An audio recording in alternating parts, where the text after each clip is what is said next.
ನೋಡಿ, ನಾವು ಭಾಳ ಹಿಂದಲಿಂದನೂ ಕೂಡ ಪ್ರೈವೇಟ್ ಸೆಕ್ಟರ್ನಲ್ಲಿ ಮೀಸಲಾತಿ ಕೊಡಬೇಕು ಅಂತೇಳಿ ಒತ್ತಾಯ ಮಾಡಿದವರು ನಾವೆಲ್ಲ. ಯಾಕೆಂದರೆ ಲಕ್ಷಾಂತರ ಹುದ್ದೆಗಳನ್ನು ಅವರು ಯಾರಿಗೂ ಗೊತ್ತಿಲ್ಲದೆ ಅವರು ಮಾಡಿಕೊಳ್ತಾರೆ. ನಾವು ಮೀಸಲಾತಿಯನ್ನು ಕೊಡಿ, ನಿಮ್ಮ ಮೆರಿಟ್ ಏನಿದೆ ಮೆರಿಟನ್ನು ಕಾಂಪ್ರಮೈಸ್ ಆಗಬೇಡಿ. ಯಾಕೆಂದರೆ ಈಗ ದಲಿತ ಸಮುದಾಯದ ಪದವೀಧರರು ಕೂಡ ಮೆರಿಟ್ನಲ್ಲಿ ಬರ್ತಾರೆ. ಮೆರಿಟನ್ನು ನೀವು ಕ್ವಾಲಿಟಿ ಹಾಳಾಗುತ್ತೆ ಅದು ಇದು ಅಂತ ಏನು ಮಾತಾಡ್ತಾರೆ.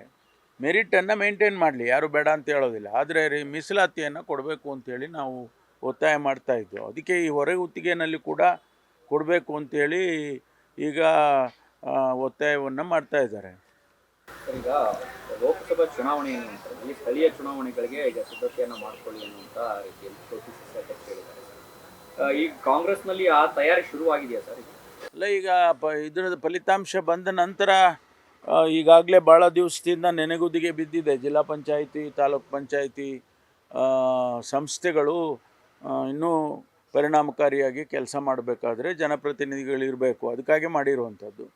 ಅದಕ್ಕೆ ಈಗ ಏನು ಕೋರ್ಟ್ನಲ್ಲಿ ಏನು ನಡೀತಾ ಇದೆ ಮತ್ತು ಅಲ್ಲಿಂದ ಏನು ಆದೇಶಗಳು ಬಂದಿದೆ ಅದರ ಆಧಾರದ ಮೇಲೆ ಮುಂದೆ ತಯಾರಿ ಮಾಡ್ಕೊಳ್ಳಿ ಅಂತ ಎನಿ ಟೈಮ್ ಕೋರ್ಟಲ್ಲಿ ಡೈರೆಕ್ಷನ್ಸ್ ಬರ್ಬೋದು, ಅಥವಾ ಎಲೆಕ್ಷನ್ ಕಮಿಷನ್ನು ಡೈರೆಕ್ಷನ್ಸ್ ಬರ್ಬೋದು. ಅದನ್ನು ಆಧಾರ ಇಟ್ಕೊಂಡು ಅಧ್ಯಕ್ಷರು ಹೇಳಿದ್ದಾರೆ ಅಂತೇಳಿ ತಿಳ್ಕೊಳ್ತೀನಿ. ಯಾಕೆಂದರೆ ನಾವು ಈಗ ನೆಕ್ಸ್ಟು ಸ್ಥಳೀಯ ಸಂಸ್ಥೆಗಳನ್ನು ಅದನ್ನು ವೀಕ್ ಮಾಡ್ತಕ್ಕಂಥದ್ದು ಆಗಬಾರ್ದು ಅಂತ ಭಾಳಷ್ಟು ಕಡೆ ಜಿಲ್ಲಾ ಪಂಚಾಯತಿನಲ್ಲಿ, ತಾಲೂಕ್ ಪಂಚಾಯತಿನಲ್ಲಿ ಈಗಾಗಲೇ ಅಲ್ಲೇನು ಜನಪ್ರತಿನಿಧಿಗಳಿಲ್ಲ ಅಂತ ಆಗಿದೆ. ಅದರಿಂದ ಸರಿಯಾದ ಕೆಲಸ ಕಾರ್ಯಗಳು ಆಗ್ತಾಯಿಲ್ಲ ಅನ್ನೋದು ಜನ ಮಾತಾಡ್ತಾರೆ. ಅದಕ್ಕೋಸ್ಕರ ಮಾಡೋದು ಸೂಕ್ತ.